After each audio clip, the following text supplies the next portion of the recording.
Do you ever get the sense that an unseen force is at work in your marriage?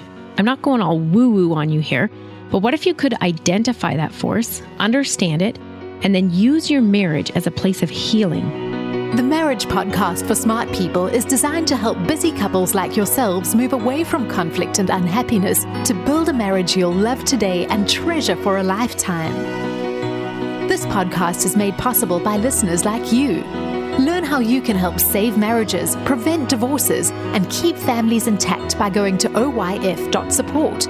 Once again, that website is oyf.support. And now, here are your hosts, Caleb and Valinda Simone Gandel from Only You Forever. Welcome to the Marriage Podcast for Smart People. If you want to build a thriving, passionate marriage, we've got the research, the truth, and the answers you're looking for. We have an exciting podcast for you this week. Actually, I'm not sure I'd call it exciting. I think call it like amazing or really neat. But regardless of the adjective, this is episode number 129. And today we're going to be talking about the impact of trauma on marriage. So what that looks like, and then how your marriage relationship can actually become a healing agent for trauma. Yeah, that's probably the exciting part. Yeah, I guess that part's exciting. Yeah. But trauma itself is really challenging. Mm-hmm. So before we get started, if you missed last week's episode, we discussed why the best sex is happening in the marriage bed. And it's worth going back and checking out. We're getting a lot of downloads on that podcast. Funny that. Not surprising. Also, make sure you hit the subscribe button so you don't miss any upcoming shows from us. If you're struggling with your marriage, you'll get research-based insights from us that you may not hear anywhere else. Okay, let's talk about trauma. How big of a deal is this issue?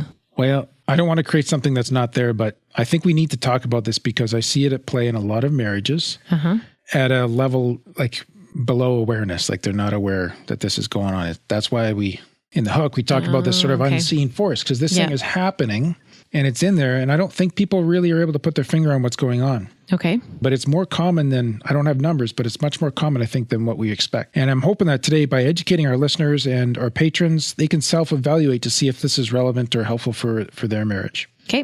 So let's define trauma to start with. It has different definitions. It can be caused by different things. Experiences such as childhood illnesses or hospitalization. Or cause trauma? Yeah. Okay. Or even as an adult, near-death experiences where death is witnessed, accidents, extreme things like genocide, war, rape, torture. Those are all examples of situations where trauma may result. So it's really any deeply distressing or disturbing experience. And often you'll see this particularly where a person's ability to cope is overwhelmed and you end up feeling powerless. Okay. So, I mean, whatever your kind of circumstance might be, if there is some situation where your coping ability was overwhelmed, like this was just too much for you, and you felt powerless, then trauma could come as a result of that experience. Okay. An experience that fits into that category. Okay. Now, so this isn't necessarily feeling overwhelmed now and feeling powerless. It's when the trauma occurred. Yes. You're talking about. Okay. Yeah, for sure. Okay. And like trauma, I think all this sort of first got uncovered with maybe a little bit after Second World War, but more after the Vietnam War when men were coming back from the battlefield and PTSD and so on. And so this research is, even though probably these things have existed for a long time, they've only really started to be articulated for more recently. Okay. Yeah. And one thing that's interesting about it is trauma is the rule of 9. And the rule of 9 is, there's different ways you can multiply figures to get to 9. So one incident that is like a 9 on a scale of like 0 is not a big deal. 9 is like, I just saw something really terrible or something really terrible happen to me. One incident at 9, you can have trauma. Or a person could have 3 incidents at about a 3 level. So none of them by themselves would be major enough, but they add up together. Okay. Or even a 9 by 1, where it could just be repeated exposure to something, air quotes, small.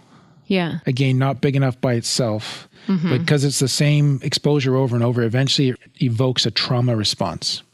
Okay. And trauma ends up being the response that you carry to a very negative event or series of events. If you think about trauma and like it's normal, it's a normal reaction in an extreme situation to feel overwhelmed and unable to cope. Like, okay. Yeah.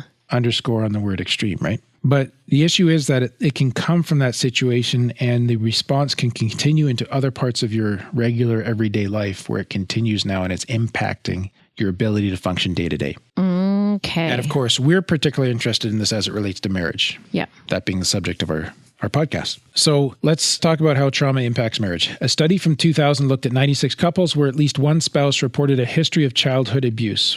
Again, that would be a likely source of trauma. So these couples exhibit some particular attributes, and we'll look at what and then why and then how we can help heal this, okay? This study made a few observations. First, if one or both spouses reported a history of physical or sexual abuse in childhood, the couple was more likely to experience lower relationship satisfaction and higher individual stress symptoms than couples where neither spouse reported an abuse history. Okay. So you're more likely to have an impact on your marriage, which is just saying, yeah, this can impact marriages, right? And they also noted that couples with a history of childhood abuse, where one spouse had a history of childhood abuse, they scored lower on cohesion than non-abuse couples. So cohesion is about the closeness of the couple. And so there's more distance experienced in marriages where childhood abuse has been part of one or both spouses' history.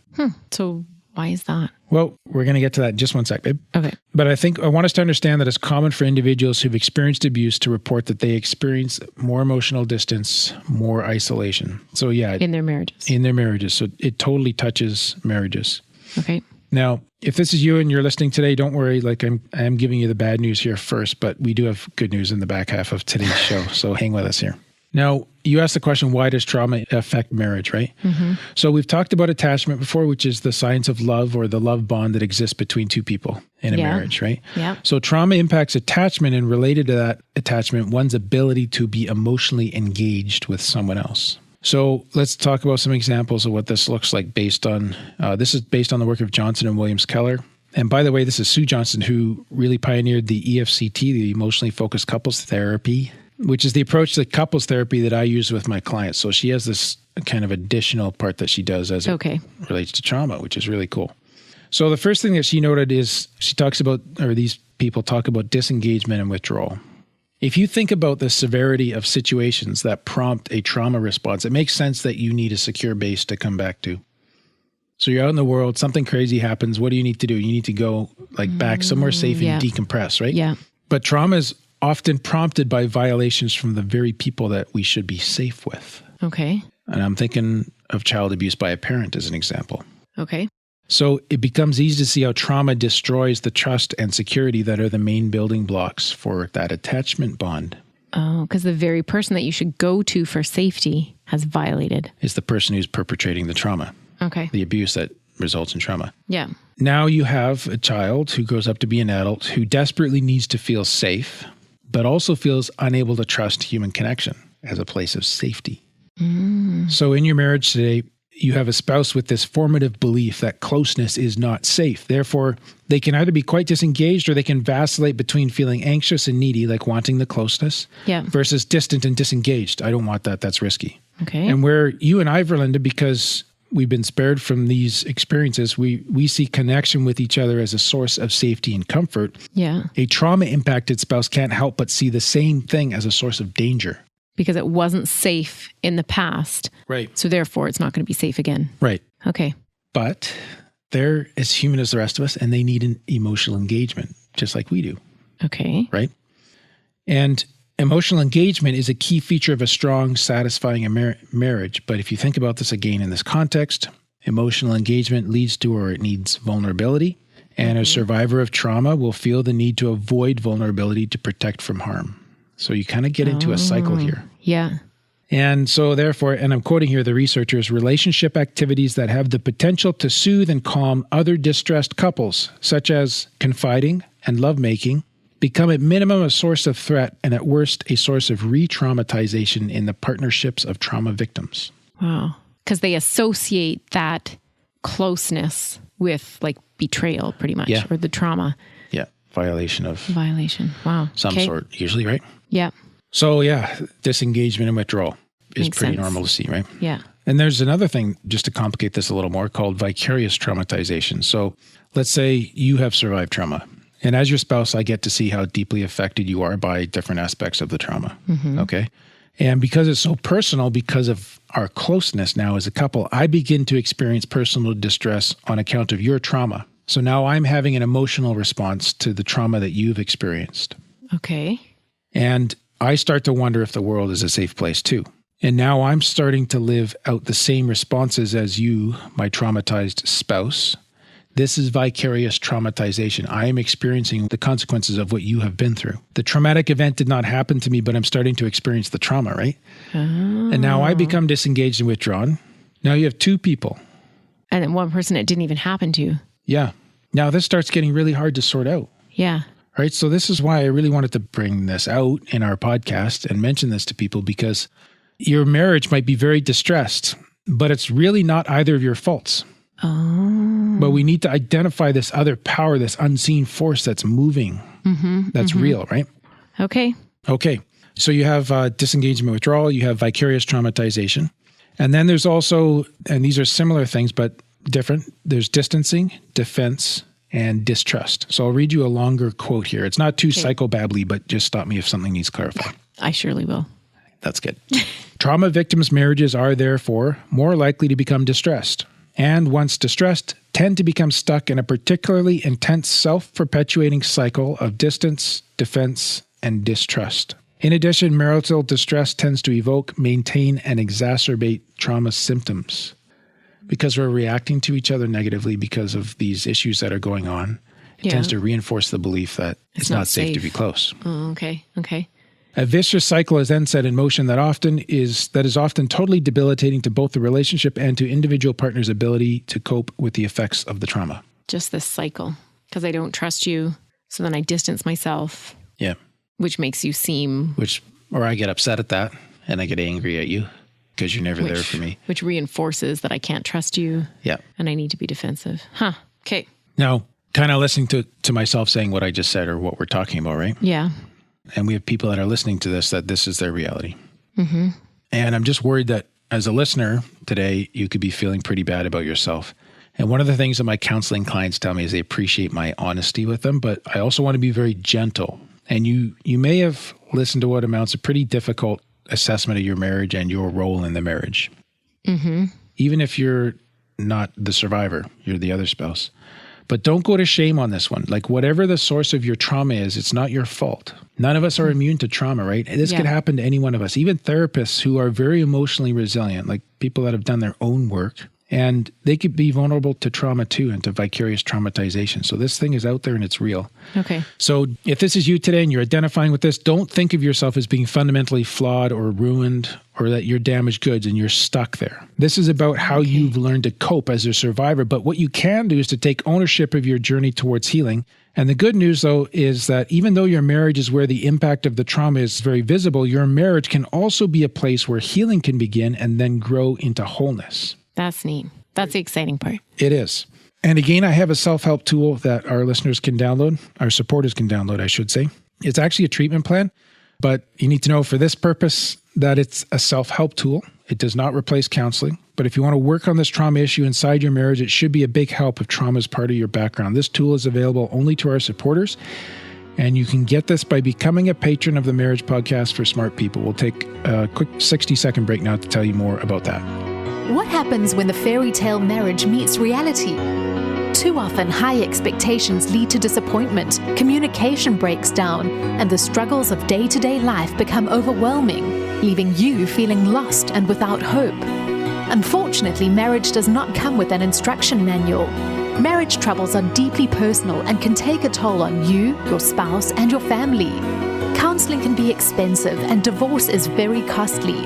It doesn't have to be this way. Caleb and Valinda understand your pain and frustration. Their mission is to help save as many marriages as possible, and to date, thousands of couples are helped through their weekly podcast. But the most important marriage they want to help save is yours. With a minimum of a $10 investment a month, you gain access to exclusive bonus content and valuable information to help you succeed in your own marriage. Learn more about saving marriages and how you can help at oyf.support. That's oyf.support. You're listening to the Marriage Podcast for Smart People. Before the break, we were talking about why trauma affects marriage and how. And now I'd like to talk about how marriage can become a place of healing from trauma. It's a more positive part. Yes. So I think it's really cool that even though trauma can have a distressing impact on marriage, there can also be an inverse effect where marriage can have a healing impact back on the trauma. And for me, this just kind of prompts me to worship God, because it's so cool that he designed a relationship for us, which could be a place of healing and recovery from the most extreme challenges that life can throw at us. Yeah. So there was a study in 2005 by Skogren et al. Who studied adults who survived and transcended a traumatic childhood, and they looked specifically at the role that their spouses played in the process of overcoming these childhood experiences. Half of the participants in the study believed that their spouse was helpful in the recovery process. So they wanted to say, okay, how was that? How did they help? And these survivors stated that their spouses provided a listening ear, someone to give support through difficult times. This gave survivors courage and the ability to emotionally move to a better place. Survivors who believed their spouses were helpful in the process of transcending these issues, and I'm quoting here, reported having a spouse who listens, loves unconditionally, is not judgmental, and is nurturing. And the researchers underscored again that these adults all reported on this major theme of having a spouse who would listen to them and do so for as long as they needed to be talking through something. And so they weren't shut down. They weren't shutting them down. They were keep talking. And I think, again, the unwritten part of this is the signal that's coming through is I'm here for you. It's safe. Okay. Right? Yeah. So I think that's a huge first takeaway. And hopefully for those of our listeners who have a spouse who has gone through trauma, you'll see that this is something quite achievable. Yeah.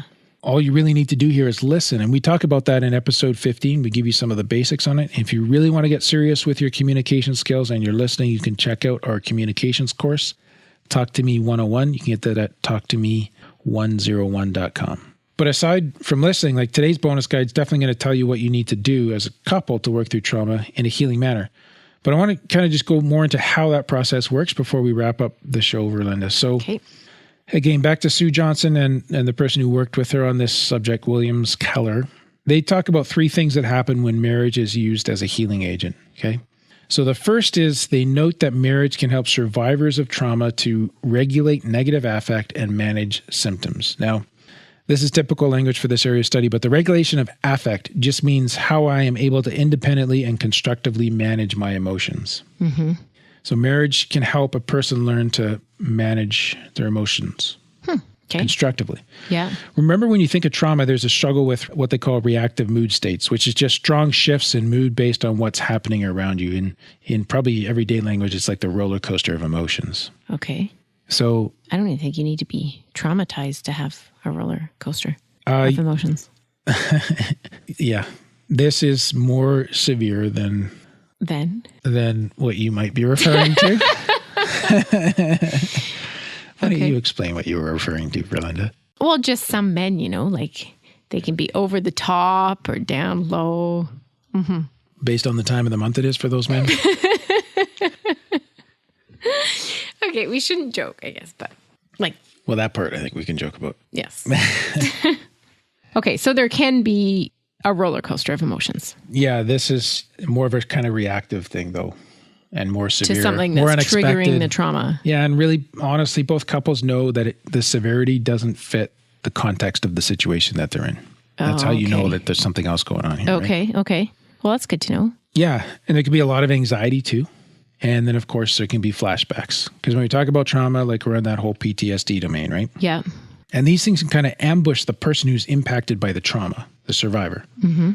Well, the regulation of negative affect and managing of symptoms means not only gaining some relief from all that, but also putting you back into the driver's seat of your emotions.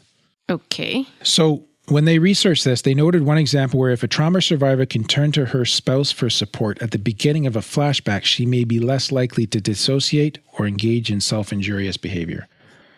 Little psychobabble. Okay. No. What do you... I'm just, to me, this goes against what you were saying at the beginning, where the spouse, given that the trauma probably occurred from someone who should have been safe, the spouse is now considered like an unsafe person. And now you're saying, well, if they go to them anyways. Oh, I see. Okay. Then fair enough. Yeah. There's healing. So how do you balance those two? Okay. So we made a shift here that I didn't talk about. So that's a good catch. So a trauma survivor, if they were to stop and think about their spouse, could tell you if that person was objectively a safe person or not. Okay. And yet, so from the start of the episode, the perception of unsafety comes from the scripts that are created past. in the survivor's mind from what's happened in the past. But if they kind of step out of that and they step out of crisis moments into moments when they're calmer and they think about their spouse, they know they're safe. Okay. So then if you've gotten into that place and you've agreed with your spouse that you want to work on this to have your marriage become a place of healing, then you can, I think, compel yourself as the survivor to begin to relate to your spouse out of your new belief that they are actually safe and you're not going to let your perceptions take over. Okay. So this is someone who's working through this. Yeah. Okay. So now you've decided that you're going to take these symptoms to a healthy place for constructive coping, which is you're going to take them to your spouse, and your spouse knows that you're doing this. So they've committed to being there to support and to respond appropriately, right? Right. Okay. So that means instead of downing some vodka to calm your nerves, you can turn to your spouse for support and comfort. Reminding yourself that you're safe, that you can cope, that you aren't crazy. And this is how your marriage relationship can help you constructively manage your emotions. So you're leveraging that relationship for health. And marriage can also provide what they call a corrective emotional experience. So again, just recall that survivors of trauma can grow up seeing their closest relationships as always having the potential for danger. But through the security of a safe and comforting marriage, and I'm quoting the researchers here now, partners can learn that not all close relationships have to involve betrayal and can, in fact, be a source of comfort and a secure base. So this is the corrective emotional experience. You can learn this in the context of your current marriage because your spouse is stepping up to the plate and saying, I'm here, I'm safe, I will never hurt you. And so those beliefs and those scripts that you have in your head about your closest relationships, he or she's going to undermine them by being constantly that safe, loving person that you can go to. Okay? Yeah. And that serves to undermine and erode these fundamental beliefs that have been created by the trauma and to replace those beliefs with something that's more wholesome, more adaptive, right? And this can actually begin, when you find that in your marriage, you can expand this to more of life in general. You'll feel safer with more people. That's cool. With time, which is awesome, right? Yeah. And finally, doing this work together and processing past traumatic experiences in the context of marital therapy can also create a powerful bond between partners because it's like, you know what, we figured this out together. Like, right? Yeah. And again, allow me to quote the researchers here. So in the safety of marital therapy, the reprocessing of traumatic experiences can build a powerful bond between partners. For example, when responded to with empathy, the process of sharing not just the facts of the trauma, but the emotional experience of grief or shame tends to create emotional engagement and forge a strong bond between partners. So here's someone that I've let see into my deepest, most difficult experiences in life, and they responded with empathy and care. They know things that nobody else does, and they came to me back with love, forgiveness, acceptance. Love me anyways. Yes. Quoting again, this bond that can then become a protective factor against re-traumatization or further traumatic impact in the relationship. Wow. Cool, hey? Yeah, that is. So, I love being married. I love being married to you, but I also love marriage. You know what I mean? Yeah. Because just given to us by God, it shows his wisdom. It's like he's built this self-help or self-healing system into the fabric of our beings as creatures who relate. It's kind of like when you fall and you get a scrape and your blood has this whole clotting system, right? And your skin cells are wired to heal over and your blood cells have a role that they play. It's the same with our emotional experiences too. Like there's this healing system in them. Yeah. And that's why we need to cultivate these good marriages and inside those marriages to cultivate an environment of safety and commitment so that we can create resiliency against the impact that very difficult experiences, usually coming from sin, that the impact that those things have had on our lives. Very cool stuff. All right, let's wrap this up. Alrighty. So we'd like to thank those of you who become patrons between this recording and our previous one. Joshua, Donald, and Martin and Lynn. Thank you all. And again, a thank you to our ongoing patrons that support us every month. We really appreciate your contributions, your help, your support, and your encouragement. We do. So we have some iTunes reviews again, Caleb. Okay. And we're almost to this week, but not quite. This is from Michael Soul from Australia, another Australia. Australia's got to be whooping New Zealand, Caleb. They are. Yeah, those poor little Kiwis. Anyways, he says, love your podcast. You certainly make it easy to understand the concepts you talk about. You both have helped my wife and I in relating to each other in a much more positive, problem-solving way, and also with our teenager. Thanks, Mike. Cool. So thanks, Mike. It's kind of neat that they're also using it now for working with our kid. Yeah, that's really neat. And one more from Hope for the Best, who says, thank you guys. I like how you both interact together. I hope my marriage is like that.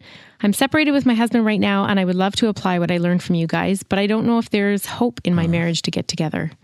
But anyways, I'm glad listening to your program, especially about abusive husbands. Bless you guys. Well, our thoughts and prayers go out to you. Yeah, Thank you for that review.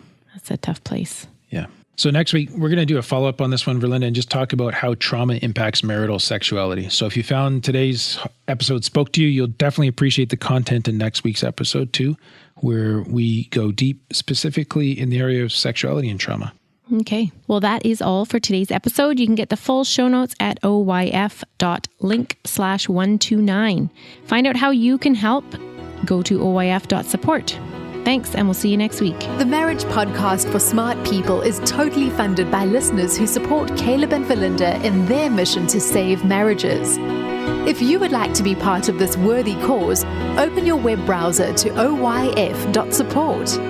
A minimum investment of $10 per month will help restore hope to married couples. Plus, as a patron, you'll gain access to exclusive bonus content and valuable information to help you succeed in your own marriage. Go to the website oyf.support now for more information. Thanks for listening to the Marriage Podcast for Smart People from Only You Forever.